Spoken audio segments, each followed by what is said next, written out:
Welcome, fellow explorers. My name is Christian Alexandersen, and this is Hemlocks to Hellbenders, a podcast highlighting Pennsylvania's parks, forests, and great outdoors. On this episode, we're going to be learning about the Pennsylvania Game Commission, what it does, and the issues it faces managing more than 480 species in the state. I'm excited to welcome Todd Pride to the podcast. Todd is a member of the Pennsylvania Game Commission as well as founder of the Legacy Land and Water Partners. He's also the lead coach with the Mid-Atlantic Youth Anglers and Outdoor Partners. Todd, welcome to the program. Thank you, Christian. Thank you for the invitation and opportunity to be here. Can you tell us a little bit about the Pennsylvania Game Commission and what it does? I am a new member of the commission,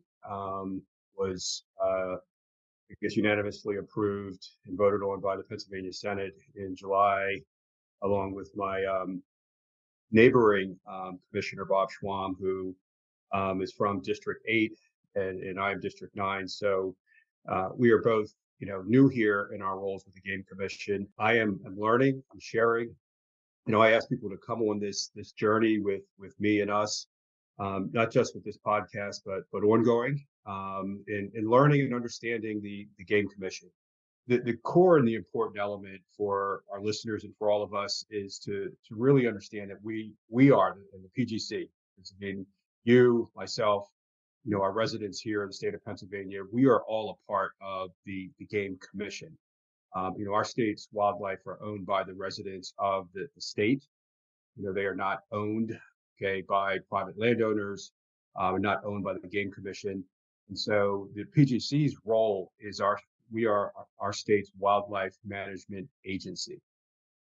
In the late 1800s, wildlife was dwindling as a result of deforestation, pollution, and unregulated hunting and trapping. From that period, the Game Commission emerged. How does it manage the Commonwealth's wildlife resources?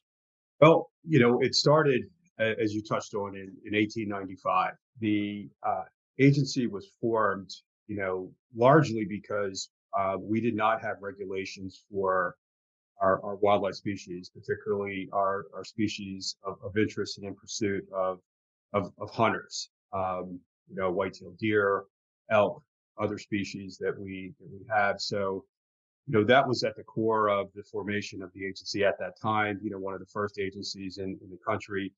And that largely is the focus now. What sort of issues do wildlife face in Pennsylvania?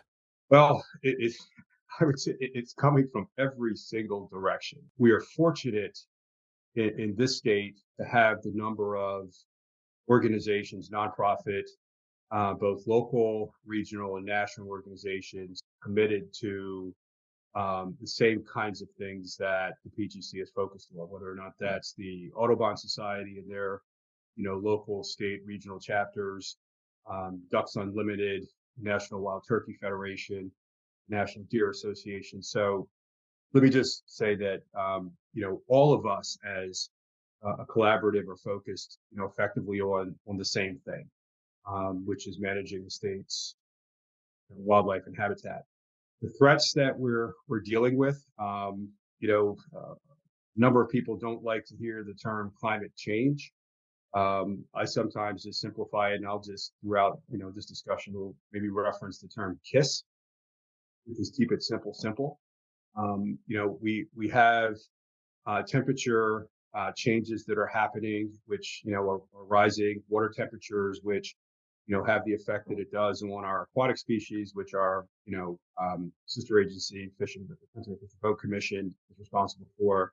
And that affects all elements of wildlife, whether or not those are the habitats for our waterfowl, our birds, when our waterways dry up, whether or not it's ponds or creeks, that needed source of water has obviously a significant impact on our wildlife. All of our wildlife have home ranges. So, while our avian species, our birds and our migratory birds and others travel far distances, our other species remain where they are. So when we have some of these changes that we do, it has significant impact. One of the other major issues we are dealing with, which is the growth of our population and the demographic changes that we're having. COVID has accelerated something that we've seen for many years, which is, more and more people are moving from our urban centers into suburban environments, into rural environments. It's what my District 8 effectively represents. I shared with the first reporter I spoke to back in August um, when he had referenced about the urban element of District 8, and I said yes, we are that, but we are an urban, suburban, and rural district, and so that element of having people in and growing in all areas of our state is a big issue that we're dealing with. On my professional side of what I do outside the game commission, my work activities, we started a few years ago in trying to address the deer and wildlife collision issue, which is a direct result of population shifts, more development from residential, commercial, industrial, roads being put in where they weren't before. So, I would say those are kind of our big challenges. And then, one that we'll spend some time on here is kind of one of my priority elements is chronic wasting disease.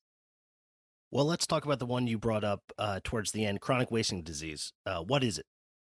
Well, chronic wasting disease is a neurological disease. And I'll repeat the words that you just said: chronic wasting disease.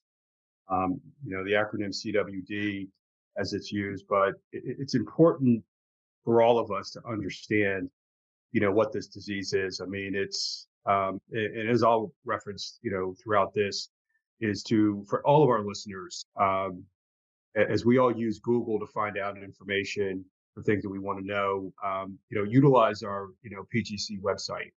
And in Googling whether or not it's chronic wasting disease, just make sure that you're at, either our PGC website or, one of our other state agencies or a college or university. I mean, there are some websites that are out there that are, kind of, have a different perspective of CWD, but just make sure that we're using the right source. But I mean, it's a incurable, untreatable, and always fatal brain disease. I mean, and it's caused by, kind of what's called a misshaping of proteins known as prions, or unfolded is what it's called. I mean, it's really a breakdown of proteins within cervids. I mean, white-tailed deer, just given the wide population that they have, is the primary source that was infected by this several years ago. I think the first case was in Colorado in 1967, and then here in Pennsylvania, a little bit later than that. So it's a disease that is fatal when deer are infected with it. The major issue, Christian, and I have been studying CWD for now over 6 years, and the reason why I started on this, and my first conversations were with a former longtime deer and bear biologist for the Game Commission, and then subsequently with a number of other wildlife biologists, and every single one of them said the same thing. One, it's never going away. What we know is that it takes 18 to 24 months generally is the time that the symptoms of this disease show up in a deer. Sometimes when looking at a deer, when those symptoms first, or the deer is infected, oftentimes you're not able to see it, but when it starts to progress, pretty obvious that this animal is not healthy. When I heard that element of 18 months to 2 years, and then there are other academic and research studies indicate that sometimes these symptoms and the infection lasts for 4 years in deer. Well, given the lifespan of most white-tailed deer, most of them are harvested, before they're 4 years old. So knowing that it takes 18, 24 months to show up really indicates to me, and in the role that I'm in, but when I started on this, because this was a threat to my training business, my training operation, and the opportunity to introduce more young people and adults to hunting and hunting heritage. When I heard from the biologist that this is never going away, and knowing the importance of, not just white-tailed deer hunting, but and another point of emphasis I want to make is hunters are a part of the wildlife management ecosystem. I think more people think that there are more complaints about deer hunting in my district than there actually are. I mean, there are some people, and again, this is everywhere, that don't like hunting. They oppose it. They think it's wrong, and a host of other reasons. I try not to argue with people. What I do try to share is that we as human beings and hunting and as human beings and as hunters, we have always been a part of the management of deer and wildlife. I mean, we were formed, as I mentioned, in 1895 because there weren't any regulations. There weren't season limits in terms of times to hunt. There weren't any regulations of how many deer or other animals could be harvested. I mean, when the agency first formed and back in the 1800s, I mean, deer were sold commercially. You had people hunting and selling, what they were harvesting, just like other species that we consume today. So, what's important again about CWD is understanding that this is not going away, and the real important element that I'll touch on is understanding where it started. And it started, and I mentioned in Colorado, in a captive deer facility, which is extremely important for all of us to understand as we try to get our arms around, managing this disease. And some of this gets down a bit of a controversial path, but again, I just want to be really simple and clear of what we know relative to how we, manage and get this under control. Chronic wasting disease was first found in Pennsylvania in captive deer in October of 2012 and in wild free-ranging whitetails in early 2013. How big of a problem is CWD? It's a major problem, and for a host of reasons, Christian. One, just down to the kind of economics and reason why the Game Commission was established. I think right now we're somewhere around 80% plus minus of the revenue of the Game Commission for what it does in managing the 480 species. But 80%, give or take, comes from hunting, pursuit, and interest in white-tailed deer. So, with a threat to this species, both in terms of its existence, in terms of the population, but also then as what the PGC recommends, and I think pretty much every state that has CWD, and the numbers of states are growing. I can't even quote what they are right now because it continues to grow, is to not consume venison and the meat from deer that are infected by chronic wasting disease. And I'll leave it up to our website and some of our other staff experts to talk about some of the details of our disease management areas. I mean, I'll touch on that, but this is a serious issue. And while it hasn't made its way yet, we knock on wood, here in District 8, from where I am from, which is Chester County, Delaware, Bucks, Montgomery, and Philadelphia County, it has been identified in, I believe, Lancaster County, our neighboring county here around. So, we're all fearful of the if and when this spreads throughout the state. So, and again, with this growing and the potential of reduction in hunting, and again, the numbers of deer aren't going to grow. I mean, the number of deer infected by CWD is not going to be a control factor in terms of the population. And these deer are going to continue to reproduce. And so, having, a sickly population that we don't necessarily know is sickly continue to grow, and particularly getting into areas that are heavily populated with people and deer, this is definitely a problem. We're trying to get our arms around it. My focus and my role is just elevating, where this originated from in terms of captive facilities and trying to address that captive facility element and, helping those facilities to potentially transition to some other aspects of what they do as a business. I mean, I run a small business, and so I'm cognizant of those that have gone into the what's called the deer farming business. But yeah, there's a lot of things that are being discussed and talked about with it. How is it spread? It's spread through saliva, feces, in particular. So it's that physical contact, from deer to deer. Again, deer whose noses are touching each other, or deer that are interacting with each other. I mean, similar to other diseases that we have, amongst humans. So again, that physical contact from deer to deer. Deer that are defecating in various areas, the urination. And again, deer, like other species, are attracted to those areas, particularly during the mating season, when deer are starting to come together for reproductive purposes. So it's really that contact. I mean, what we hear is, and some of the things that are happening right now in terms of control factors, which are captive facilities that have high fences and double fences to keep the captive deer from interacting with the wild deer that may have CWD.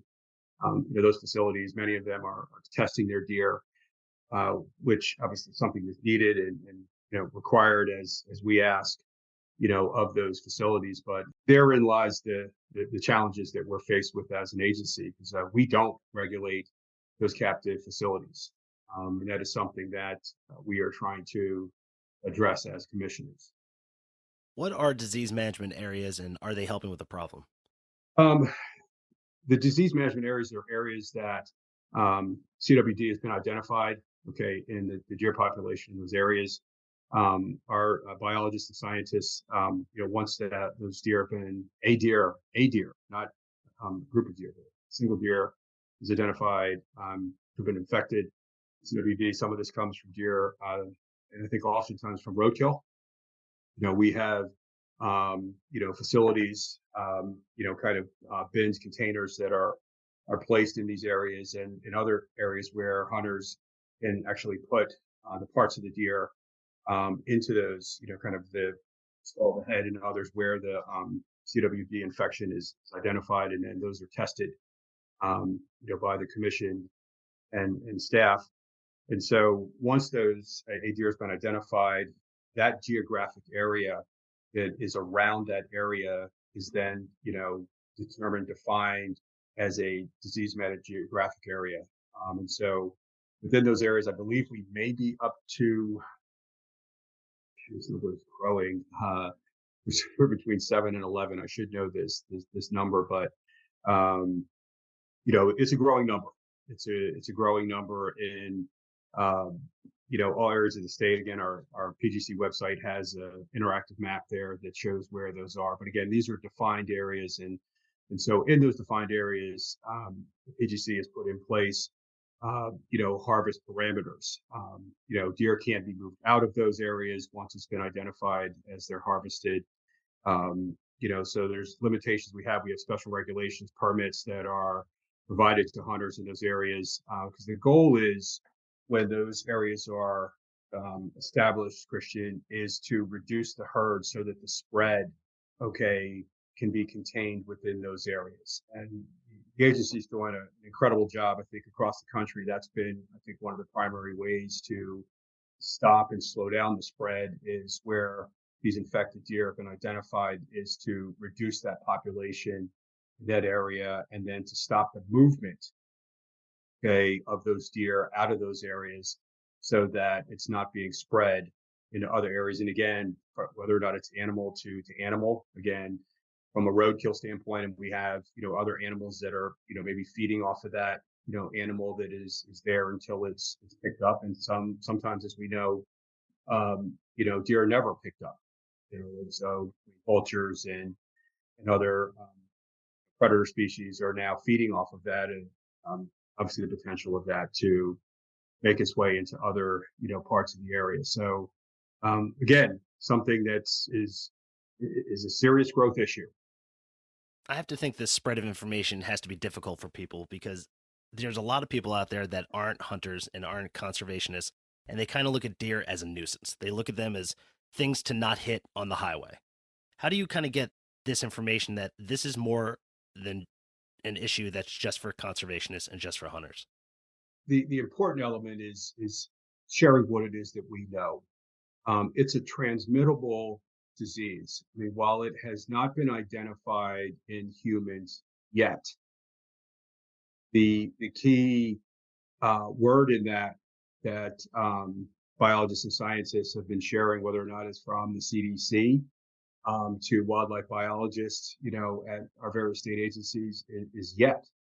And so I think for consumers, for conservationists, for those that are concerned about, our wildlife habitat and our wildlife, the opportunity and potential for CWD to spread to other species. And so when we look at the number of disease threats Christian, that we're dealing with as an agency. Again, I talked about the number of diseases happening within the avian population. When we have a number of species that are infected, okay, with various diseases, um, it's pretty practical to think that a disease is going to jump from one species to another, and its species being meaning from potential animal to a human. And so all of us should be concerned. What is the Game Commission doing to address this problem?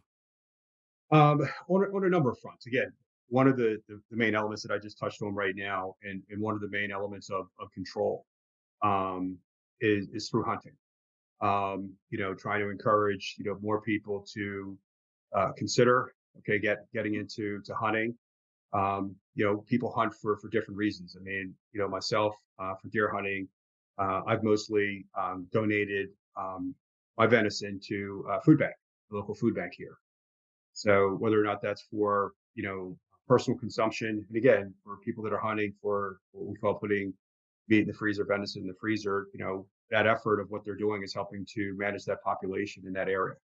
And so encouraging more people to get into hunting, and then encouraging people to encourage others to get into hunting. I mean, we know just from a time and interest, philosophy, not everybody wants to hunt, and some people just like to see those beautiful deer, which obviously we support that, but we do need people to participate in this equation. As we're now seeing more predator species expand throughout the state. I think every single county in the state of Pennsylvania, coyotes are present. I think in a lot of areas we're seeing an increase in foxes, and so that predation factor with them helps, okay, with the population as well, but not enough. I mean, I don't think a lot of people in most places in the state want to see packs of coyotes moving through their areas, because it'll have more of an impact um, on deer than it does than with other species. But and so again, from the education standpoint, with our communities across the state in terms of participation in hunting, the other element that we're starting to spend a little bit more time on is not feeding deer. A lot of people like to feed deer in their yards and others, because they like to see them and so forth. I mean, that is something that we advocate to not do. One, it's not biologically productive for deer, okay, to be fed by humans. I mean, in terms of their systems, their biological systems. I mean, they feed off of the things that they do in their environments, and when they're eating sources of food that are not natural or in volumes that are not natural, I mean, they're going to feed when they want to feed and need to feed. Okay, but when we're feeding them, we're not helping at all. We're actually hurting. When we're feeding deer, particularly this time of year, we're pulling them out of areas that they would normally feed. They were pulling them out of the wild. So when people are consuming deer corn or others in a backyard or something like that, I mean, one, that creates more movement across roadways.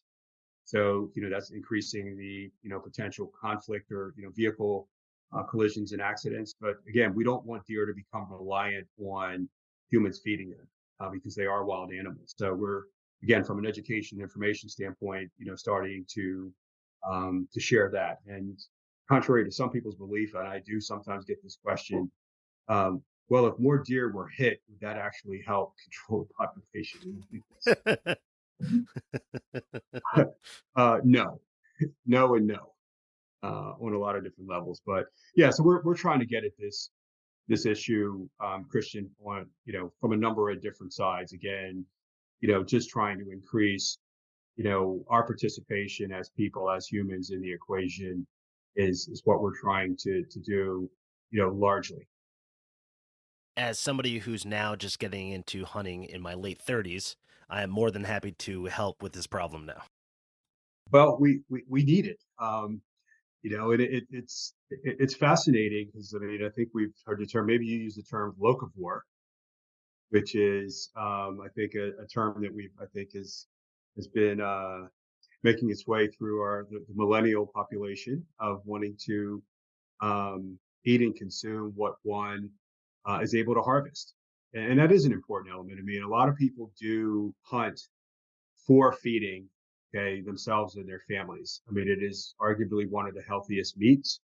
It's obviously very lean, not a lot of fat that's there. And it, from my perspective, it just brings people closer to, what we all eat.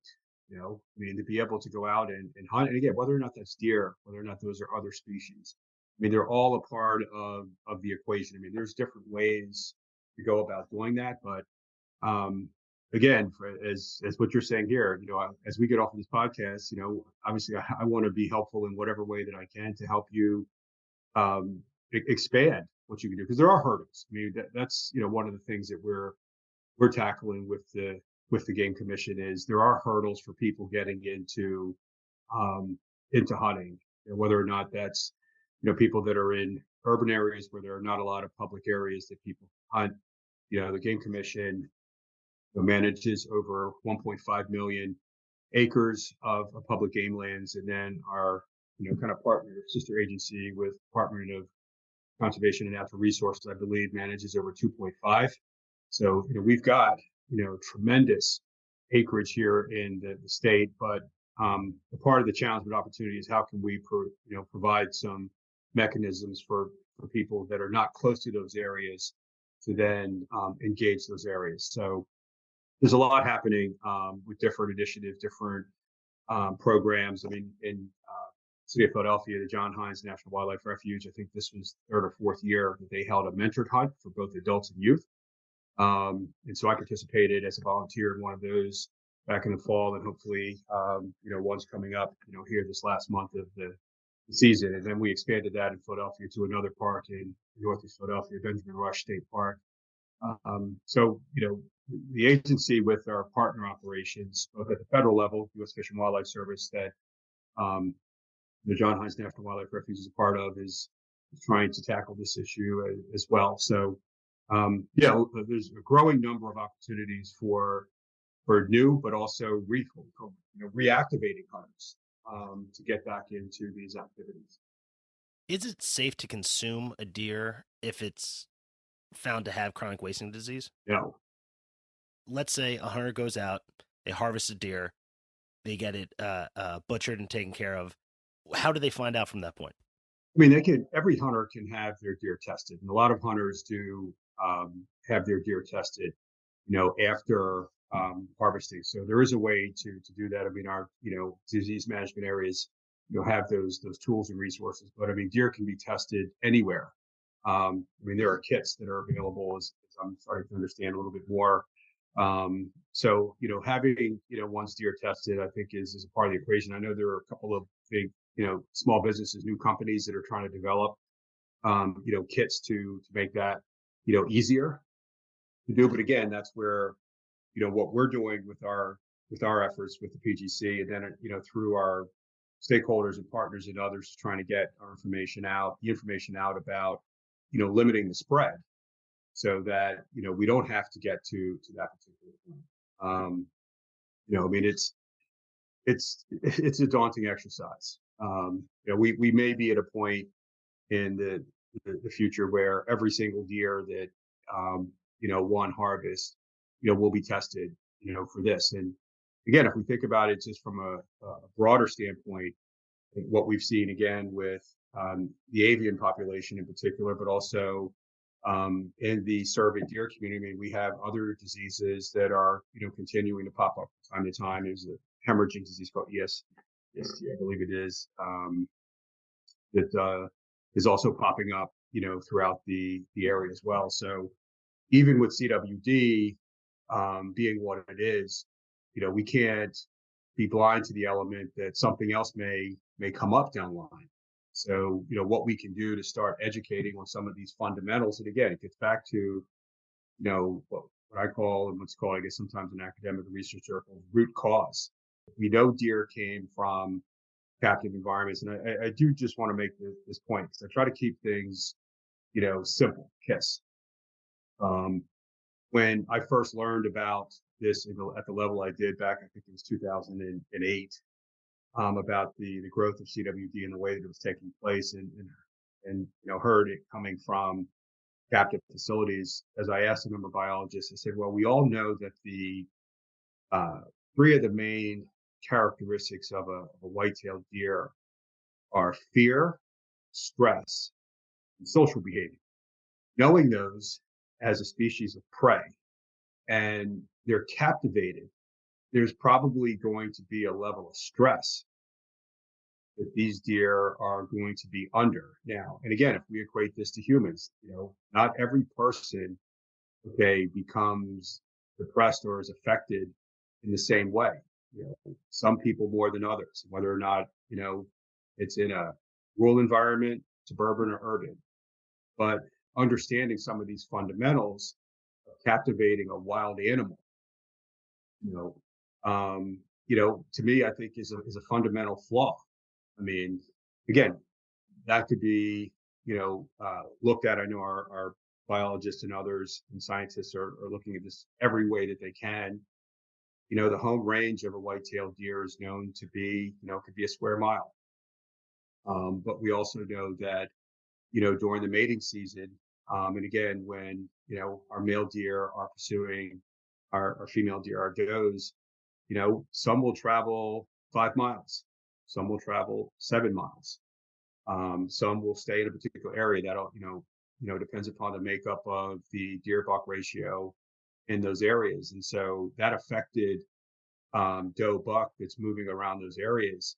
And again, taking 2 years for this to show up, it's almost like a train out of the station that you'll never catch. You just got to try to slow it down. What more can be done on the state and federal level to address this? Like a lot of problems, more resources to be able to study this. I mean, I think what we are undertaking soon, I think on an expanded level, is education. More that we can educate stakeholders and our elected officials in our communities, across the country. I mean, we're going to be starting on an effort, and it's one of my priority points as a commissioner. Hopefully, this spring into the summer is starting to educate our elected officials in areas throughout our state about one, just understanding what the Game Commission does as the wildlife management agency and the 480 species that we manage, but also embedded in that is understanding the chronic wasting disease factor, other threats to our wildlife.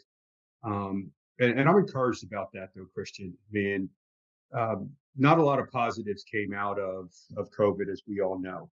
But one of the things that I think, all have seen is the interest and engagement of the public everywhere, okay, in outdoor environments, in our natural resource areas, in our wildlife habitat areas, whether or not it's local parks or state parks or public game lands, community parks.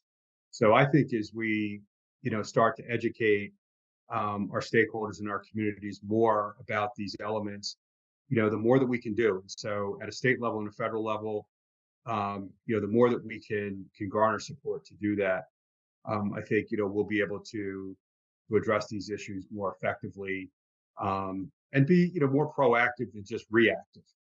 Where would you recommend people go to learn more about chronic wasting disease? The Pennsylvania Game Commission website is one of the best resources, and probably the best. I mean, just given the magnitude of the problem, the amount of staff and professional resources that are there. Not everyone loves the Game Commission, as I'm finding out, being in my role. So some people may not trust the Game Commission's website, but other resources such as the National Deer Association, I'd say parallel, if not probably one of the most go-to sources for chronic wasting disease.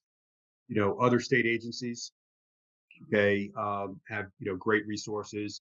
Our universities. I mean, Penn State University, with one of the leading research operations in the country. I mean, it's done a tremendous amount of work. So I would just say just research. I mean, I hate just to use the term Google, but is to research just what is chronic wasting disease, but also to go to those reputable sources and not those that are trying to kind of push a agenda or perspective that is not, in the wider interest of the public. Todd, this has been a really interesting discussion, something I've learned a lot from. I want to thank you so much for coming on the podcast. No, thank you, Christian. Thanks for undertaking this. Any opportunity for myself and our other commissioners and staff to share some of these perspectives. Again, as you probably heard throughout here, I mean, I'm still learning about the deep and wide activities of the Game Commission. I mean, the different areas of staff. I mean, as I talk about the staff, I mean, this is an agency that is at the core are wildlife biologists, scientists, engineers, professional managers,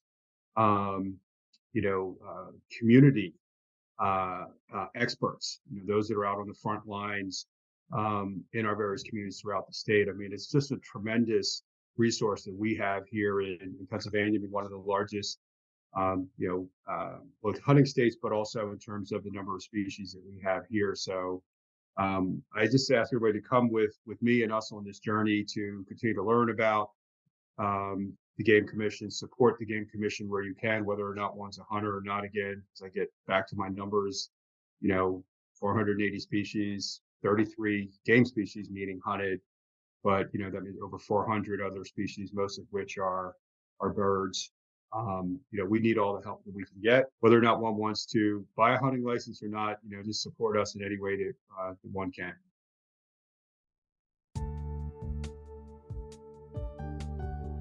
I want to thank my guest, Todd Pride, for joining the podcast. Be sure to visit our website and follow us on Instagram and Facebook for more information about upcoming episodes. This has been Hemlocks to Hellbenders. I'll see you out there.